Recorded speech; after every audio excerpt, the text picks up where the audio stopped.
For Happel, do you look for him more at the star, or do you like him at deep safety? Or I mean, Happel can play personal, both. But Happel can play both. So Happel is, he can play safety for us. He can play star. We've been, doing both. We don't know where he's going to end up, but he's smart. He makes plays. So he's a quarterback on the defense as well.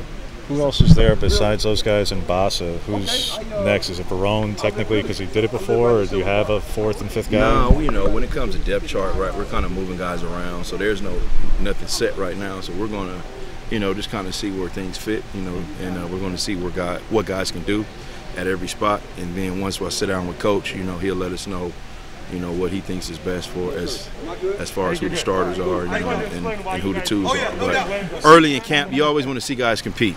You do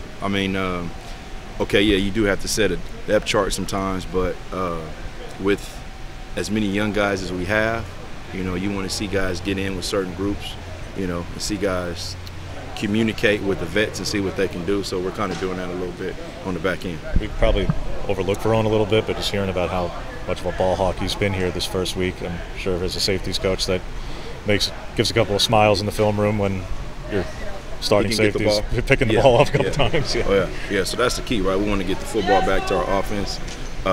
We don't talk about turnovers, right? We talk about takeaways, right? We want to go and take the ball away, from the offense. So we've been getting our hands on some balls, had a couple drops here and there, that you would like to see us actually catch those balls, right? But we're getting better each day. Do you guys track deflections in practice? We track everything. Track.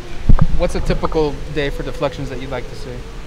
What's a typical day I don't have a certain set number, as many as possible, but I told him I don't want to lead the nation in pass breakups. I want to lead the nation in interceptions.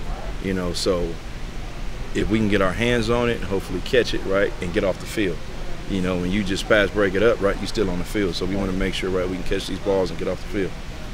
Do you see a scoop as favoring one side or the other field or boundary right now? Or just same thing, just because you want to keep that competitive edge. You don't want to just give guys, you're a boundary safety or a field safety. So we're going to move all those guys around. And then once we kind of get past, where camp is as far as, just teaching guys our base scheme, then we'll kind of put guys where they fit, but we don't have like a certain home for scoop right now. Who's kind of the field general in the secondary for the twos?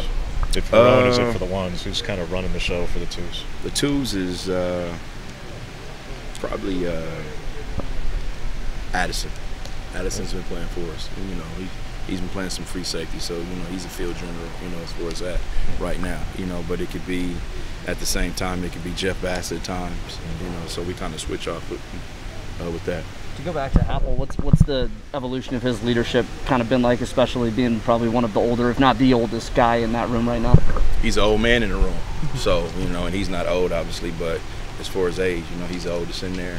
He's played a lot of snaps, coming from Boise now to the University of Oregon. He's been in a whole lot of different schemes, so his knowledge and understanding of the game is pretty, is pretty high. So he's a guy that, he can adjust. He can talk to you in our verbiage. So talking to him is like he's pretty much another coach on the football field.